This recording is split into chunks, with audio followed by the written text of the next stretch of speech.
Hi, Mom. So I got my ticket home from Europe. I get back on June 6th, but it's a really late flight because that was the cheapest, so it gets in at midnight. But don't worry, I'll get a shuttle from the airport so you don't have to pick me up. Like, really seriously, you don't have to. Okay, so love you. See you soon. Bye.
Dear Katie, so much has changed, even just since you've been away.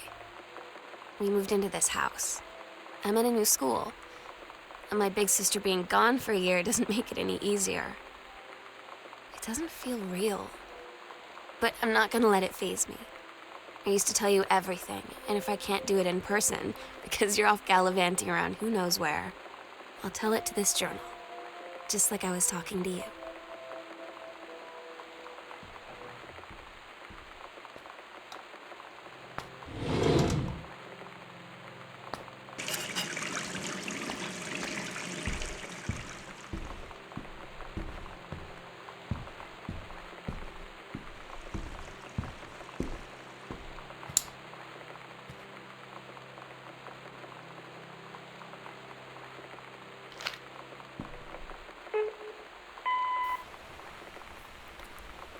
Sam. Sam. Hello. Sam.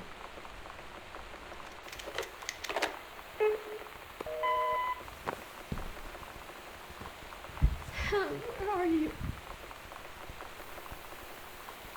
Really? I need to talk to you. Please be there.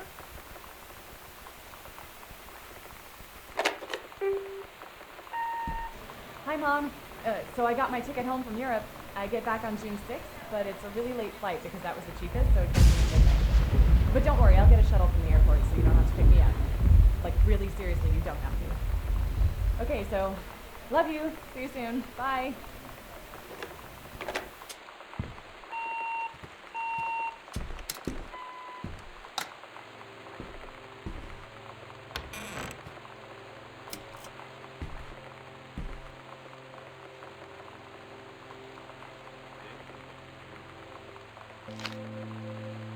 Oh my God.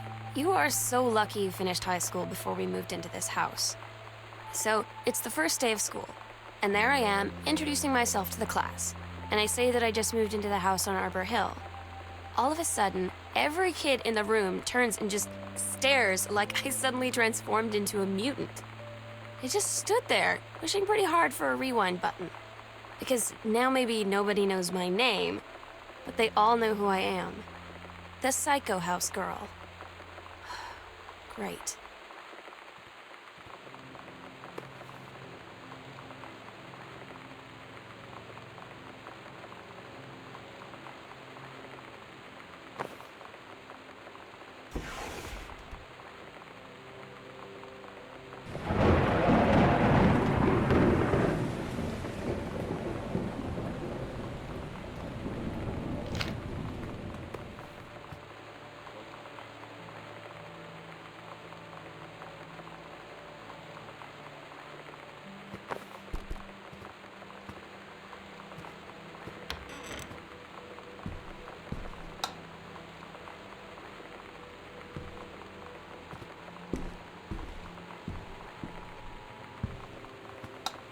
This is a severe weather warning. The Northwest Weather Service reports high winds and torrential rain conditions affecting the following counties: Austin County, Boone County, Dawn County, Tacoma County, and Wistaria County. Residents are strongly urged to stay indoors and secure all windows. You know that feeling Flood conditions where the first moment you see someone, it's like they have a big gold star around them, and you have to get to know them? Well, there's this girl. I think she's a senior. She's usually dressed kind of punk, but sometimes I see her in this, army uniform. She's always drawing in this notebook, looking so intense. I had no idea how I would ever, have an excuse to talk to her.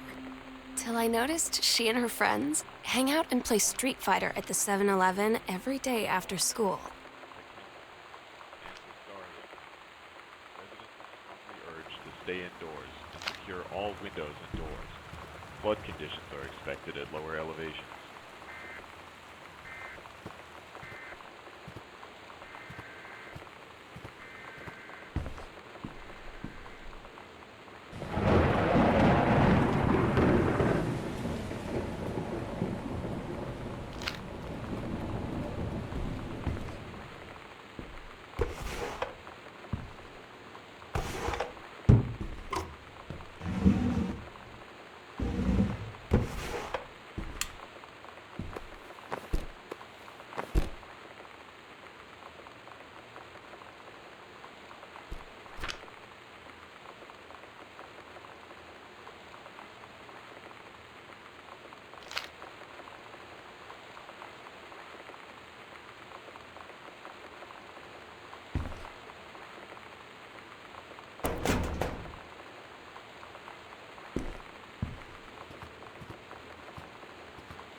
So you know what they say about the best laid plans of mice and men?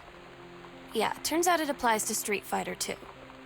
At least I worked up the courage to walk into the 7-Eleven and ask for a turn, but all that practice at home did not exactly translate in the wild. So after I was finished getting my butt kicked, I followed them outside while they smoked. And that was when she asked me if I was that psycho house girl. But then she said she's always really wanted to see the psycho house. Her name is Lonnie. She's coming over tomorrow.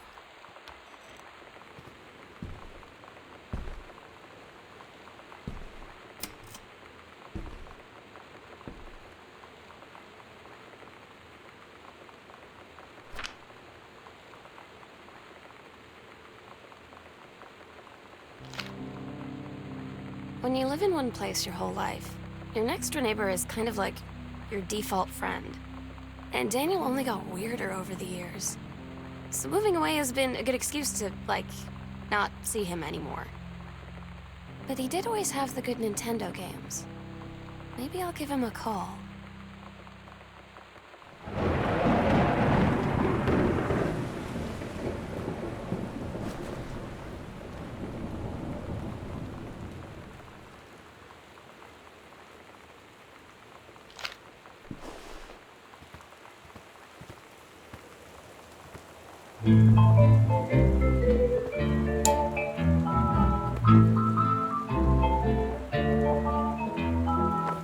Somehow I always knew that someday we'd be through. Now that it's happened, I just can't believe it's true. I've done the best I could to keep from feeling blue. Can't get you off my mind. What am I gonna do? Voodoo, mildew, and shandu.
It's weird hanging out with girls. Daniel was around ever since I was little, and other girls?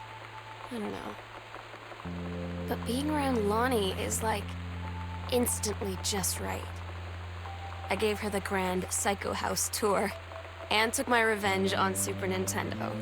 And it was like, I don't know, I finally found someone I feel normal around. I drove her home and she gave me this tape and said, "You have got to listen to this." I haven't stopped playing it since.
Lonnie brought her hair dye over today. She said, "I need to fix these roots. Think you could help?" Dyeing hair is weirdly intimate. I don't know if I've touched someone else's scalp before. It's pretty intimate, right? It felt intimate. We looked in the mirror together after, and I expected her to say something about how it looked crappy or good or whatever. But that's when she said, "You're so beautiful." And she was looking at me. Right in that moment, I wanted to say something, but I waited, and the moment was gone.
Sometimes you just have to lie to Mom and Dad. Like when Lonnie asked me to see a band with her and stay over at her friend's place in the city after. That's a lie to Mom and Dad situation. But it was so worth it. The girls on stage were just so loud and real and awesome. And everybody was moving together like one huge tide of sound. Between two songs, Lonnie leaned over and said, "How do you like your first show?" I was so happy. I felt tears starting in my eyes. And then she up and hugged me. I think she could tell.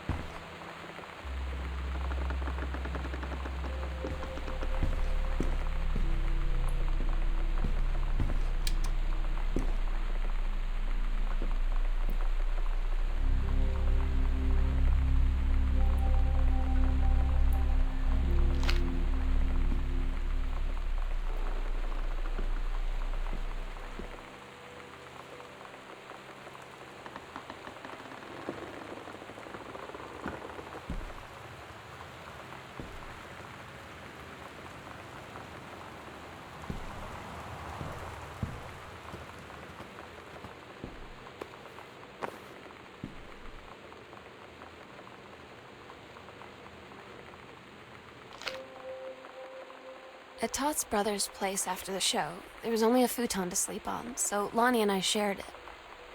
The lights went out. I was turned toward her. My eyes started to adjust, and then I could see she was looking at me, too. In the dark, she smiled. My heart was beating so fast. I rolled over. I felt so, nervous. After a minute, she put her arm around me and was so close and whispered in my ear, "I really like you." I just nodded my head, and I really hope she could tell. I really hope that she meant what I think she did. I felt like a shook-up can of soda ever since. I hope we have the chance to talk before I explode.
Lonnie came over today, but everything was different. She was sitting at my desk chair, and she wouldn't look at me. Finally, I asked her what was going on. She said she felt like she'd done something wrong that night in the city. Like I must think... But I said no, there was nothing wrong. I just wanted to say... But I couldn't find the words. I felt like I was gonna cry, but I wasn't sad. She got up and sat next to me on the bed. I looked at her. Lonnie, do you think you could ever... And that's when she kissed me.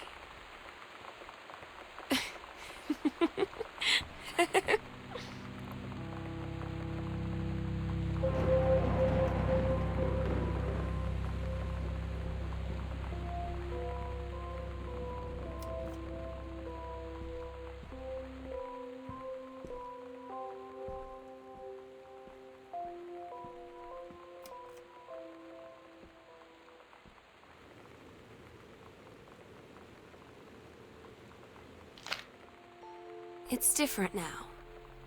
I mean, we still hang out all the time like before. But now when no one else is around... Well, you know. So you could say we're dating. But it's secret. Secret dating? I don't know.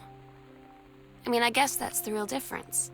Now when we get off the phone, or go home for the night, or it's just quiet and we're alone, we say I love you.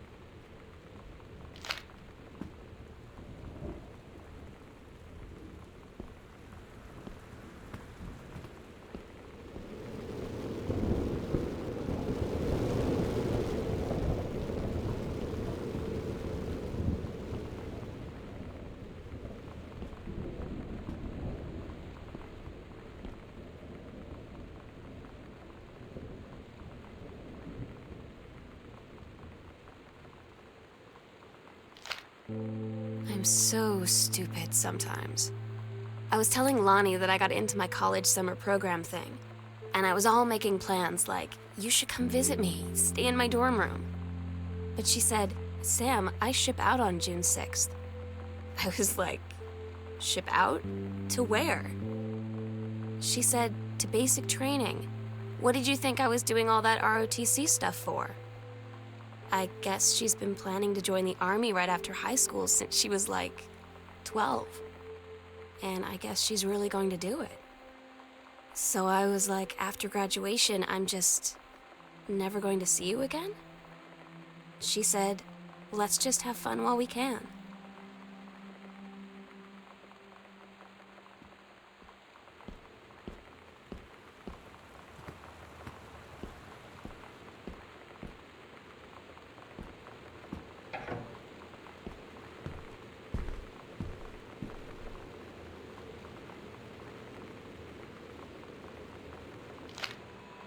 Todd's band lost their singer. Todd said he sucked. Lonnie said he got sick of Todd's shit, and he was complaining about needing a new singer. So Lonnie was like, I can sing. And they were all kind of like, you can? And she was like, probably. But she's been rehearsing with them for like a week now. And I finally got to see them play in Todd's basement today. And she's actually really amazing. I feel so proud when she's on stage. It's incredible being in awe of someone you love. So everybody knows it's like a temporary situation till she ships out in June. But till then, I'm gonna be at every single show.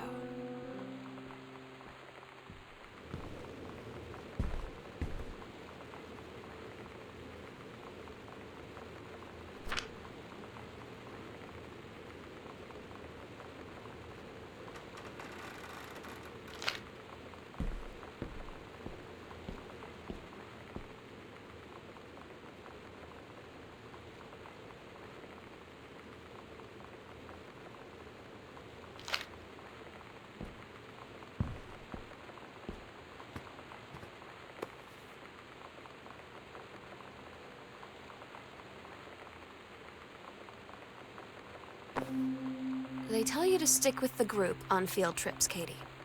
There's a reason for that.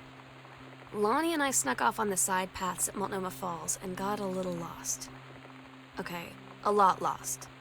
Like, for hours. Right before the bus left, we found a trail and came running down the path, soaked and covered in mud, shouting for the bus not to leave. The school called home. Mom and Dad said, you didn't get into trouble like this before you met that Lonnie girl. But I don't think they know about us. The kids at school, though, I'm really afraid that's a whole other story. Stick with the group, Katie. Stick with the group.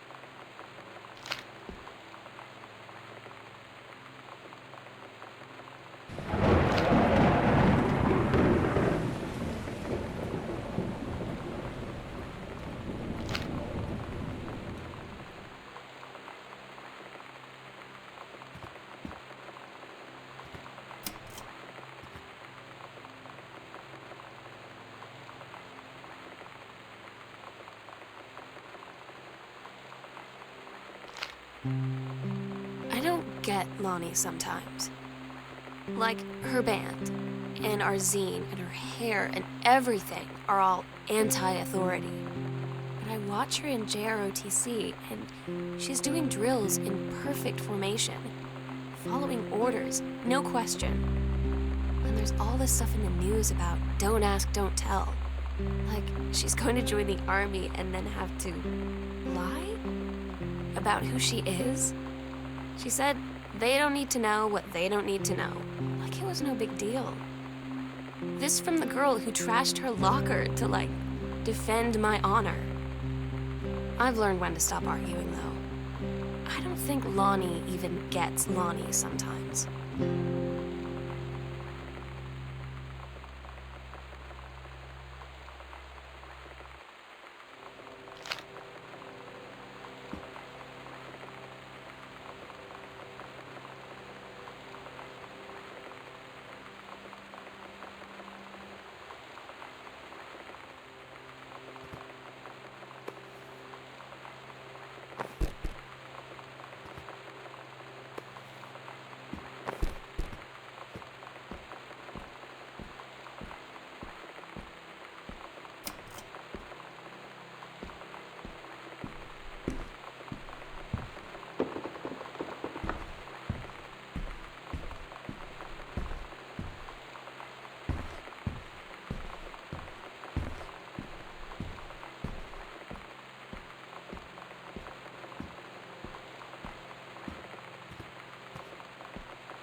Katie, you know how Mom and Dad are.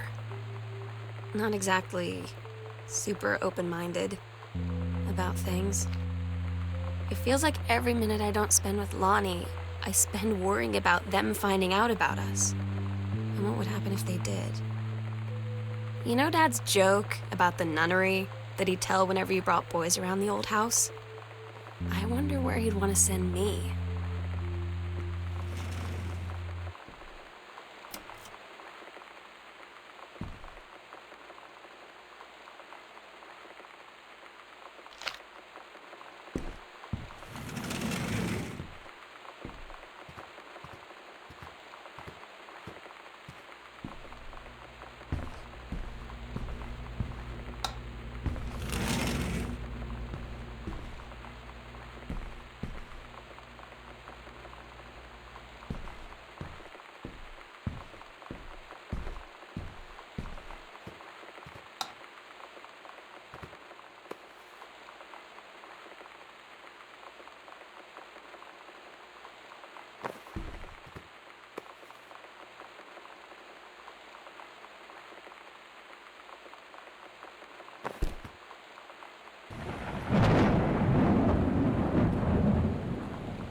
I had an interesting talk with Mom and Dad tonight. One you were never gonna need to have. I mean, you've known, right? I've known. I've known since, like, She-Ra. Mom and Dad didn't, I guess. But they saw the zine and the stuff on the locker, and they were like, is there something we should know about you and Lonnie? And so here's the thing. I was prepared for them to be mad, or disappointed, or start crying, or something. But they were just in denial. You're too young to know what you want. You and Lonnie are just good friends. You just haven't met the right boy. It's a phase. That's what I didn't see coming. That they wouldn't even respect me enough to believe me. Well, joke's on them, because they're in for one very long phase.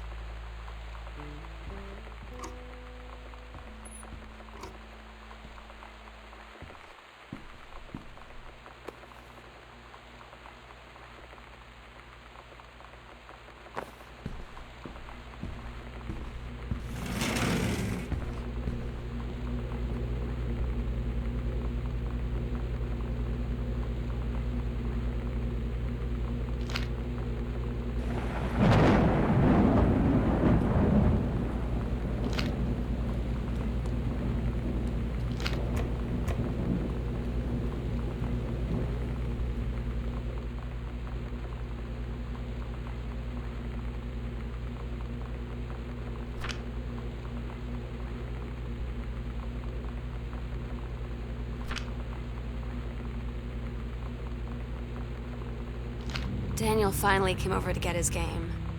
I'd been dreading it. But he brought this story with him that I wrote when we were little. I started reading it, and then there I was, crying at the kitchen table. He asked what was wrong, and I was thinking about how we used to be friends, how much I'd taken for granted. But instead, I told him about school, and Dad, and Lonnie, and then how sorry I was that I wasn't his friend anymore. He gave me a hug and said it was going to be okay. And for some reason, I almost believed him.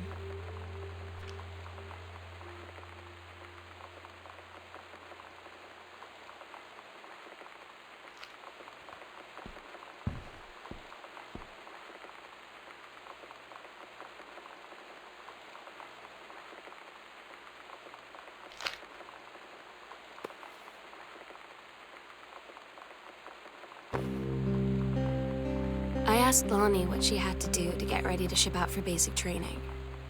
She said, not a lot, really. You're not allowed to bring anything with you. You have no possessions, no contact with the outside world while you're in basic. You just train hard every day, and then you deploy from there. So, they'll just send her away. To who knows where. The other side of the country, the other side of the world. My mind, can't process it. She's really going to be gone. Just gone.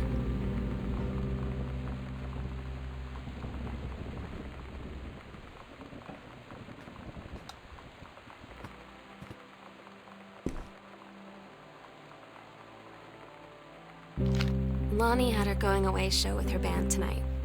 She's so incredible on stage. When she was singing, I could practically forget everything. That we only had 48 hours left. That I don't know what comes next. That I can't live without her. Then she dedicated the last song to me. And I couldn't take it. I was out on the curb in the alley, sobbing till my ribs hurt.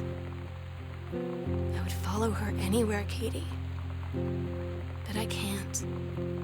Where she's going. After a long time, she found me. She said she was sorry. She said, I wish things could be different. I just wanted to make you happy. I said, I don't think you can anymore.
We agreed our last night together would be our happiest ever, and we'd forget tomorrow was going to come at all. It worked for a while.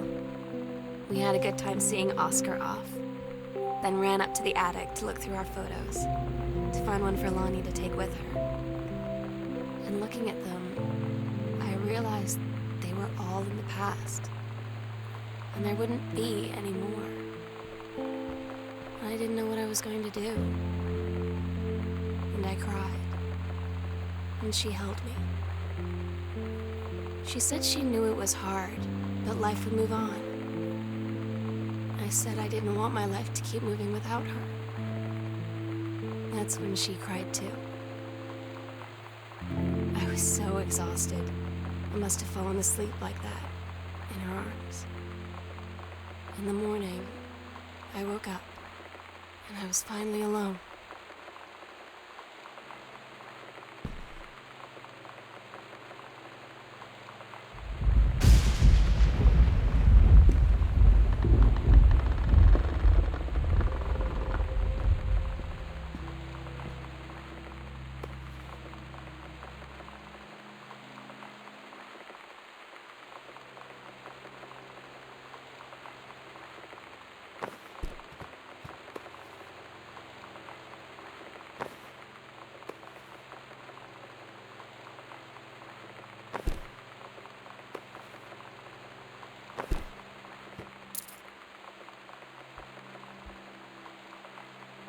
The sunset light in this house is the saddest thing I've ever seen.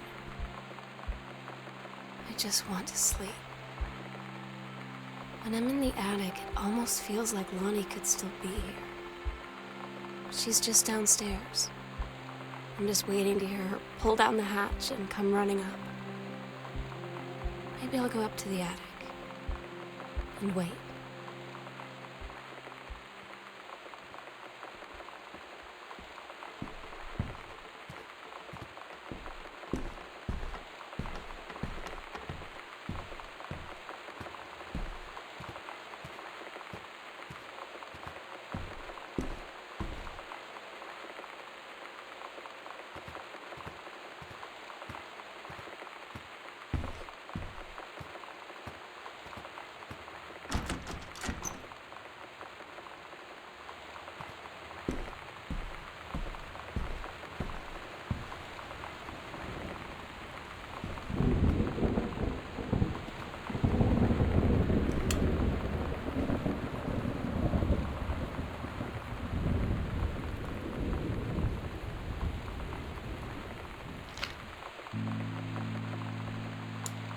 Oh my God.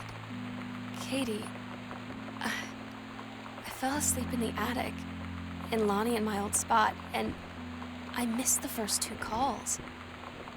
I just barely caught the third one before the machine got it. And it was Lonnie, on a payphone. She'd been on the bus to Basic, and she said she couldn't think of anything but me and us, and that she couldn't go through with it, with the Army and being apart and all of it. And so she got off the bus in Salem. She said, "Sam, I want you to pack up everything you can and get in your car and come find me. And let's just drive until we find somewhere for us." And she asked me if I could do that. And I said yes. Yes.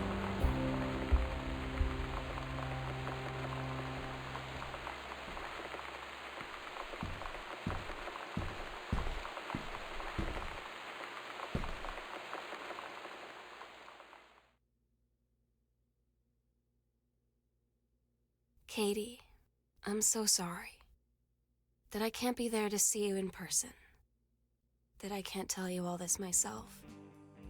But I hope as you read this journal and you think back, that you'll understand why I had to do what I did, and that you won't be sad, and you won't hate me, and you'll just know that I am where I need to be. I love you so much, Katie. I'll see you again someday.